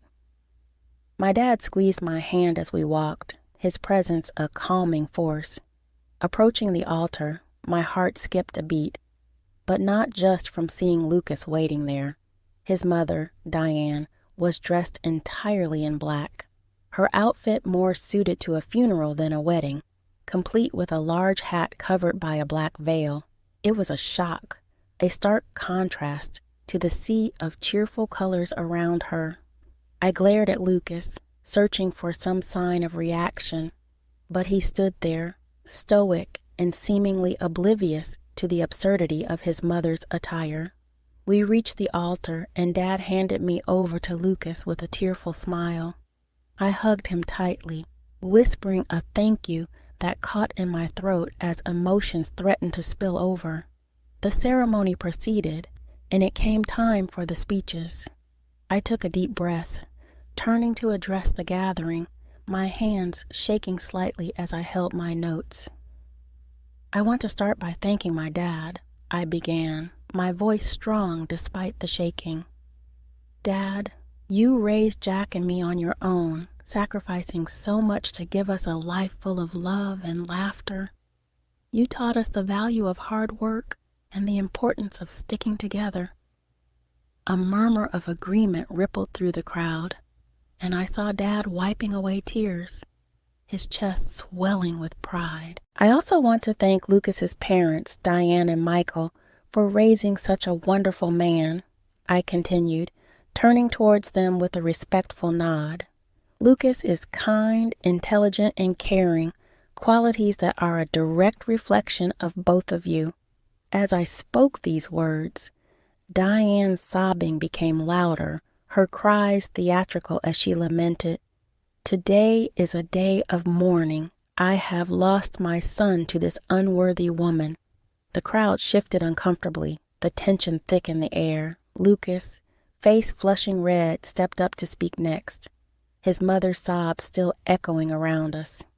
"I want to thank my parents for everything," Lucas began, his voice steady but his eyes avoiding mine, "for your love, your guidance, and your unwavering support." As he continued, I felt a pang of hurt. He didn't mention my dad, not even a nod to his efforts or the bond we shared. Leaning closer, I whispered to Lucas, "You might want to thank my father, too. It's only polite." Lucas barely glanced my way. His omission stung, a sharp reminder of the divides between our families and the support I felt slipping away. A moment later, Diane, clad in her dark attire, rose from her seat with a flourish. The chatter around the room hushed as all eyes turned to her. She cleared her throat dramatically, holding up several sheets of paper. "I have something I must say to the bride," she announced, her voice piercing the tense silence. Everyone, including me, froze. It wasn't customary for the groom's mother to make such a speech, but there she was, stepping forward, a determined look in her eye. "Since meeting Lana," Diane began, her voice thick with emotion, "I have undergone considerable stress. The shock has been so severe that I've incurred expenses for psychological consultations and medication." The crowd murmured, some in sympathy, others in disbelief. She continued, "Therefore, I demand compensation for the emotional damage caused by this union." Diane then produced a document and a sleek pen from her purse, thrusting them towards me. "I require that you, Lana, sign a contract to pay us $7,000 monthly for a year to cover these costs." The room was so quiet you could hear a pin drop. I stared at her, my heart pounding, and then turned to Lucas, searching his face for any sign of objection. But instead, he nodded in agreement with his mother. "Lana, you need to respect the new family rules," Lucas stated loudly enough for everyone to hear. "Please sign the document." I felt like I was in a nightmare, my legs rooted to the spot. Before I could process the humiliation, Jack, who had been a silent spectator until now, stood up and strode towards me, his face set, his jaw clenched. "This is ridiculous," Jack's voice boomed across the hall. He snatched the document and pen from Diane's hands and tossed them onto a nearby table. "I won't let anyone treat my sister this way," he declared, turning to address the crowd, his voice filled with passion. "Everyone, I thank you for being here on what should have been a joyous occasion, but I cannot stand by and watch as my sister is insulted and demeaned." Jack paused, his gaze sweeping over the guests, then landing on me with softness. "Lana sacrificed her education for me. She worked to ensure I could succeed, and today I plan to thank her by gifting the newlyweds an apartment and sending my new in-laws on a world trip." The murmurs grew louder, a mix of shock and support bubbling in the room. However, Jack's voice grew stern. "Seeing how they've treated her, I can't allow this marriage to proceed. Lana deserves better." He stepped forward, placing a protective arm around my shoulders. "There will be no wedding today. Please take your gifts and go home. The apartment and the trip will go to my sister. She deserves a vacation." The room erupted in applause, some guests standing to clap louder. The echoes of applause were still ringing in the hall when Mr. Thompson, the president of the company where my brother worked, stepped up to the altar. "Ladies and gentlemen," Mr. Thompson began, his voice firm and carrying effortlessly, "I'm here not just as a spectator, but as someone who has seen firsthand the kind of character and dedication Lana has instilled in her brother Jack." He nodded towards me, a serious look on his face. Turning to my father, he extended his hand, which Dad shook, overwhelmed by the unfolding events. "Sir, you've raised a remarkable daughter and a son who stands by his family with unwavering loyalty and integrity." The room filled with another round of subdued applause. Mr. Thompson then turned sharply towards Lucas, who was already looking quite shaken. "And now, to you, Lucas." Lucas's face was pale, his eyes darting nervously. "Lucas, I offered you a position in our company at the recommendation of Jack," Mr. Thompson continued, his tone hardening. "However, in light of today's revelations and your apparent lack of respect and support for your would-be wife, I must set new rules for our company. Effective immediately, I am withdrawing my offer of employment to you." The room gasped, the weight of his words not lost on anyone, especially not on Lucas, who staggered slightly as if he'd been physically hit. Lucas's mother burst into loud, wailing sobs. "This is all your fault," she screamed at me, pointing a trembling finger. "You've ruined my son's career." As the guests began to disperse, the atmosphere was thick with a mix of shock and support. Some approached to offer their condolences, others their congratulations for dodging a bullet. Lucas stood off to the side, his figure slumped, the realization of his losses sinking in. Jack, ever the protector, didn't leave my side. "Come on, Lana. Let's get you out of here and to your new apartment. You need a fresh start away from all this drama." When we arrived at the apartment Jack had gifted me, I was taken aback by the modern layout and the comforting ambiance. "Jack, this is amazing," I murmured, taking in the view from the large living room window. "It's all yours, Lana. No strings attached, no unfair compromises. Just a place where you can be yourself and figure out what you want next," Jack said, draping an arm around my shoulders. 3 months had whisked by since the day that should have tied me down, but instead set me free. Here I was, miles away from home, on a journey around the world with Dad and Jack, the very trip Jack intended for those who never deserved it. As our plane cut through the clouds toward our next destination, I couldn't help but feel the vast distance from everything that had tried to confine me. Jack nudged me as I stared out the window, thinking about how high we are, or just daydreaming about pastries from that Parisian cafe. I laughed, shaking my head. Honestly, just enjoying the distance from all the drama. The conversation drifted to lighter topics, laughter filling the spaces between us. But amidst the casual banter, my thoughts sometimes drifted back to Lucas and his mother. Word had that Lucas turned into a pariah in the business world, doors slamming shut as his reputation tanked thanks to his own actions and his mother's antics. And Diane, once a social butterfly, found herself shunned, her schemes and demands at the wedding reaching legendary status among her circles. It was a fitting end to their saga, one might think, but I seldom let my mind linger there. Instead, I focused on the journey. It was on a sandy beach in Thailand, watching the sunset paint the sky with strokes of orange and pink when I met Alan. He was there with his little daughter, Mia, building a sandcastle near where Dad, Jack, and I were lounging. Mia came bounding over to us with a shell in her hand, offering it to me with a shy smile. "This is pretty, thank you. What's your name?" I asked her. "I'm Mia, that's my daddy." She pointed to Alan, who was now walking towards us, a friendly grin on his face. "Hope she's not bothering you," Alan said as he reached us, his voice warm. "Not at all," I replied, handing Mia back her shell.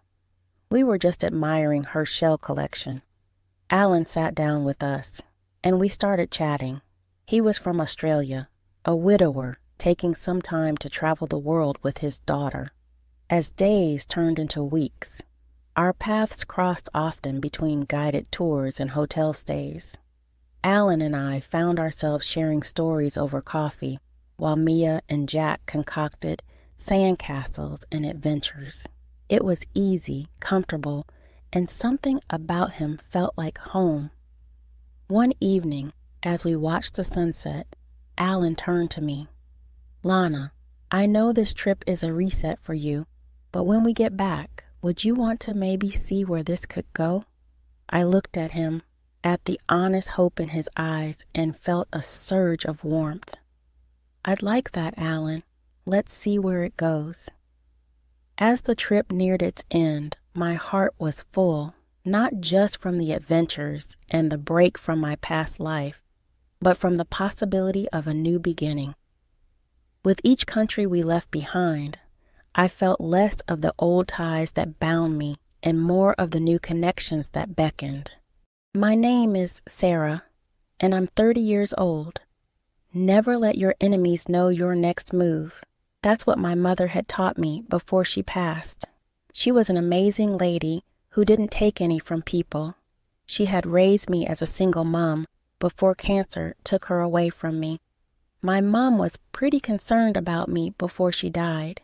You see, I was at the time dating Richie, who later became my husband. Let me just say that my mom and Richie never had a good relationship. Richie was openly critical of my mom and didn't like her independent personality. He also complained to me that she was too careful and planned too much in life. At the time, I could never guess why he had such a dislike for my mom. I would later learn why. Richie always said, "You know, for a rich woman, your mother is pretty frugal. I think she should be helping us more. You are her only child. It wouldn't hurt to send us some money." "I don't need my mom's money, Richie. We're doing fine as it is. Besides, her cancer treatment is expensive, so she needs all the money she has. Why is she even wasting money on the treatments? She's going to die anyway. She's just wasting your inheritance. A good mother would preserve the money for her daughter." "How can you say that, Richie? Even if the prognosis is bad, I want my mom to have a chance. I don't want her money. I would rather have my mother live for the rest of her life." Richie was a good boyfriend, but never supported me through grief. He didn't like the fact that I was paying a lot of attention to my mom. Also, he repeatedly kept bringing up my inheritance and how my mom was spending it away. It was an awful situation for me. I was worried about my mom and thinking about the inevitable as well. Richie and his mother-in-law, Jill, were of no help. My mom did have sneaking suspicions about Richie and Jill. One day when we were alone, she said, "Sarah, are you sure you see a future with Richie? Does he actually treat you right?" "He's a good boyfriend, Mom. Besides, I'm not a great catch. I'm neither beautiful nor talented. Richie loves me anyway." "Sweetheart, you're an amazing woman, and anyone will be lucky to have you. Don't listen to the nonsense Richie tells you. You can do better than him. Actually, I don't like him at all. But Mom, he really does like me. He just has some weird ethics which he's working to change. You just see good in everyone around you. I wish you were a little easier on yourself, too. Richie is taking advantage of you. I'm very worried he will mistreat you when I am gone." "Don't talk about being gone. I don't like it." "Then promise me, Sarah, you will make him sign a prenup if you decide to marry him. I want to know my daughter will be financially secure and won't be screwed over by her husband." "Okay, Mom. If it makes you feel better, I'll definitely have a prenup. Make sure to consult our family lawyer. You need to have a secure prenup, and he is the best for this job." "Don't worry, Mom. I'll do what's best for me. I won't let anyone take advantage of me like that. I feel a lot better now knowing you will protect yourself." It was just a week later that my mother passed away. I was absolutely devastated. I didn't have anyone else. For the longest time, it was just me and her. Richie, as usual, was extremely unsupportive. He said, No, there is no reason to be so lost. We already knew this was coming. The doctor said it won't be long. Richie, I just lost my only parent. No matter what, it's too painful for me to comprehend this. My mom will not come back." "Well, your mom will not come back anyway. You should concentrate on me and my mom. We're still here for you. We'll become your family if you give us the chance." "Yes, I already see you as my daughter-in-law. You can depend on us now. We will take care of you." I was grateful to still have some people in my life. I knew that eventually I would deal with the grief better. However, my mother's words would stay with me for the rest of my life. I knew that no matter what, I would have to protect myself. I just didn't know that my husband would trick me into his evil plans. After my mother's death, Richie kept pestering me about my inheritance. I was still having a hard time coping and didn't even want to think about my inheritance. However, Richie said, "You are being very irresponsible with your inheritance, Sarah. You need to look into it now. We need to know if your mother blew it through the money for her treatment." "I don't care about the inheritance, Richie. I don't want money. Just think about it, Sarah. Our life will be so much better with your inheritance. I'm sure your mother wanted you to have a good life. Most of the money had been left through a trust, Richie. I can't just spend it as I want. Only my childhood home will be transferred to my name now." Richie looked a little irritated when I told him that. I guess he was looking forward to a better life with the inheritance money. However, my mother insisted on leaving me a monthly allowance only. While Richie was a little disappointed at first, he quickly recovered. It was then that he started to take care of me even more. He was finally giving me the emotional support I needed at the time. Richie proposed to me just 2 months after my mother died. I was honestly not in the mood for planning a wedding, but still said yes. I did love him, and he was the only person in my life. I didn't want to lose him too. Jill was also becoming an important person in my life. She was taking care of me like her own daughter. We regularly hung out, and I considered her a close friend of sorts. So, keeping these in mind, I said yes. We were going to have a small wedding because Richie wasn't very well off.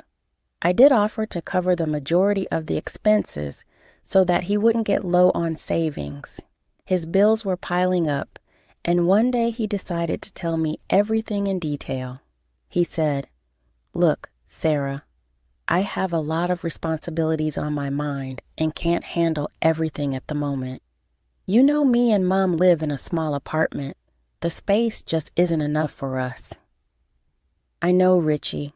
I've been telling you to move to a better place. You have the money right now. There's no need to spend too much on a wedding. You should prioritize your living situation."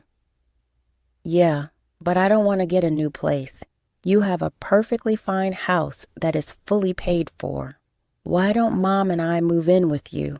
I mean, we are getting married anyway." "This is very sudden, Richie. You have just sprung it on me. I need some time to think. I would have to rearrange a lot of stuff before 3 of us live here." "Come on now. There won't be a problem. We are your family. We will help.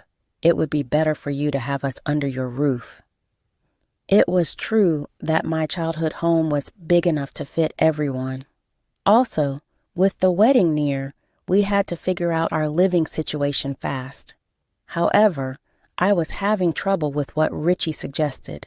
Somewhere in the back of my mind, I was skeptical about letting them move in with me. I was much more comfortable renting a place with him while his mother lived elsewhere. Jill could be pretty controlling, and I didn't want her to disrupt my life. In the end, I agreed to the move. Richie put me under a lot of pressure, and I had to agree to his demand. He also brought along his mother without consulting me. When I asked him about this, he said, "Sarah, you know my mother can't stay alone. She's dependent on me. Do you expect me to leave her homeless?" "I never said that, Richie. I'm just surprised you didn't even discuss this with me properly." "I'm family, Sarah. What do you need to discuss? I bet you would have let your mom move in if it were you. You need to have some respect for me." "I do respect you, Jill. I just wanted Richie to discuss the living situation with me instead of just allowing you to move in." Richie and Jill both ignored me. They couldn't understand that what they were doing was highly disrespectful. However, I let it be because I had a lot on my plate. There was no point in kicking her out when she had already moved in. Jill and Richie settled in well at my house, but there were a few things that never sat well with me. It would be one of the reasons why I ended my marriage. A few months before the marriage, I told Richie about getting a prenup.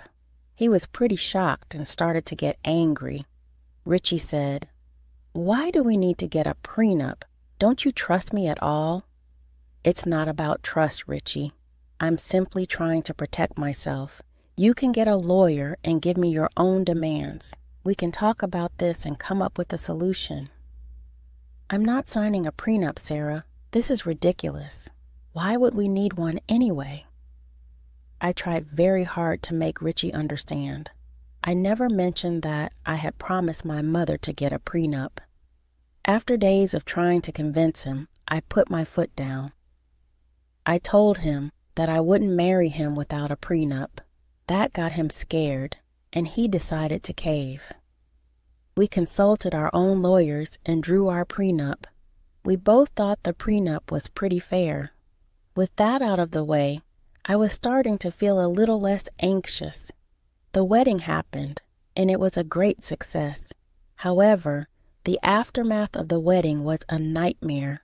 We were married for only 2 years before Richie started to change. As soon as he realized that I was tied down to him, Richie and Jill both began to torment me.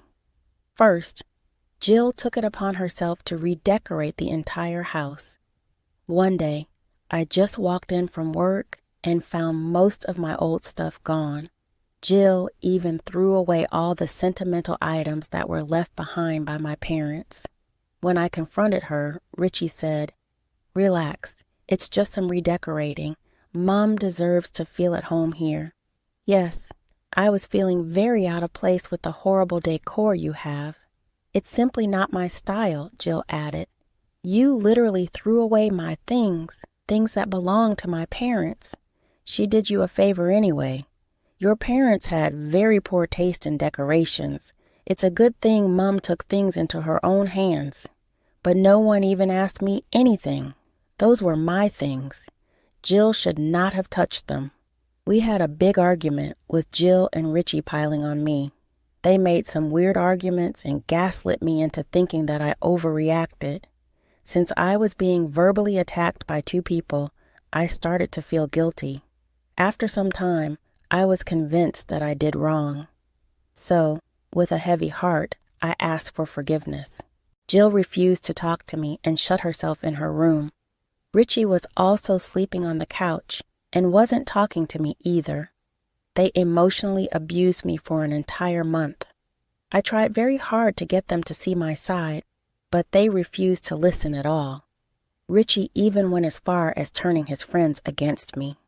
I was so emotionally drained that I was ready to do anything. That's when Richie finally told me how to make it right. One evening, when I returned from the office, Richie called me into the living room. Jill was already sitting there and waiting for me. They said that we needed to talk about the housing issue. Richie said, "Do you have any idea how disrespected we feel here? It doesn't feel like we are welcome here." Look, I am sorry. I may have overreacted last time. You and Jill can make changes to the house as you wish. Just let me know before you move ahead with your plans. I'm afraid that won't be enough. It makes me uncomfortable knowing that I'm living in your house. Your reaction to my redecoration didn't help at all. Even I am starting to question this relationship now. We got married, but you are still refusing to consider us family. We just don't trust you anymore. I'm sorry. Tell me how I can make it right. Well, the only way you can make this right is by putting my name on the house. That way, we will be more comfortable living here. You want me to sign over the house? Yes, we are married, so what's the problem? You will still be here anyway. I will even put your name on any house I buy in the future. Yes, my son is the head of the house. This place needs to be in his name. We have already invested a lot in the new furniture. It's only fair you put his name on the deed. All right, if that's what you want, so be it. To be honest, I didn't know what to think about their outrageous request. Things were getting very bad between me and Richie. I was actually at the end of my wits. However, I decided that I would put his name on the deed. I had my reasons for doing it. I did want to try and salvage my marriage before doing something drastic. Richie and Jill were extremely happy when I told them. However, the moment the papers were signed, they changed completely. I was regularly berated in my own house and made to do all the chores. Jill treated me like a slave and refused to even pick up after herself or Richie.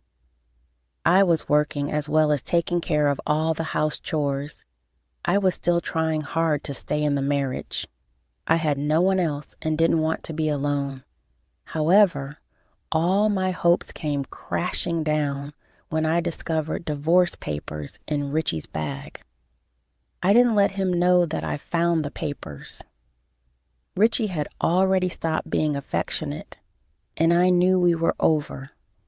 That's when I realized that they had manipulated me into signing away the house.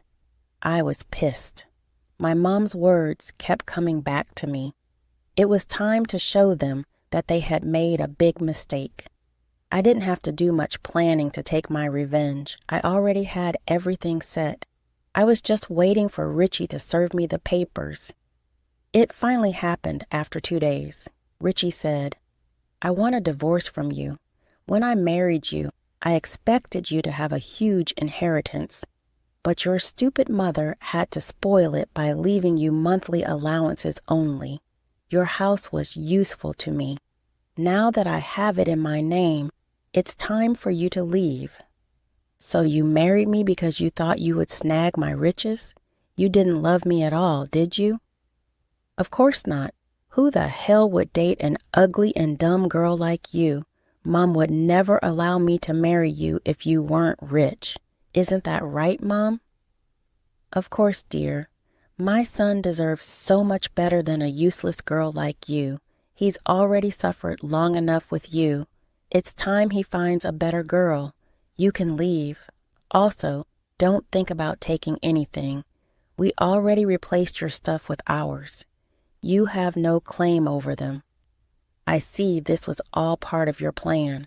I guess I deserved it, since I was naive enough to consider you family.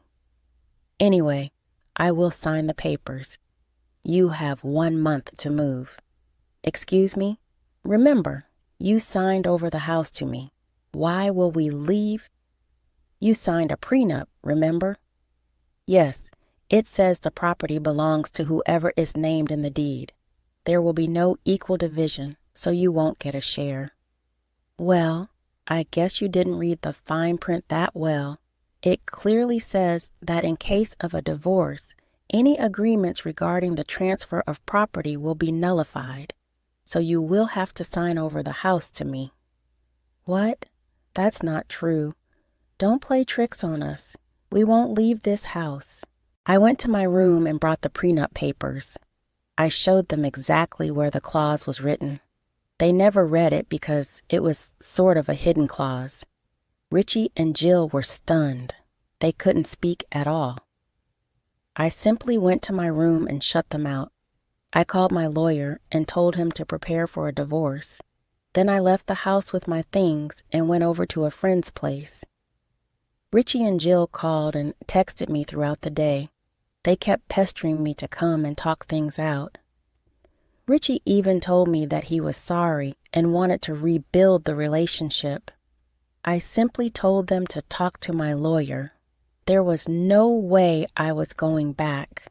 Richie and Jill escalated their calls when it became apparent they had lost. I was dead set on getting back my property and kicking them out. I did meet Richie again, but only with our lawyers present. His lawyer made it clear to him that he would get nothing out of the divorce. Instead, I would be taking his car since I bought it and put my name on the papers. Richie was left with nothing. He tried to plead with me. Sarah, please reconsider this. I know I made a mistake. It isn't too late to stop the divorce. You need to be more forgiving. I thought you loved me. I did love you, Richie, but all my love vanished the moment you betrayed me. You don't want me back. You just want access to my trust and the house. I'll never stay with a man like you. I will make this right. Please give me a chance. We will start over. I will even cut off my mom. She is the one who gave me the ideas. There is no reason to throw your mom under the bus. Both of you are equally responsible for this. I hope you two get your just desserts.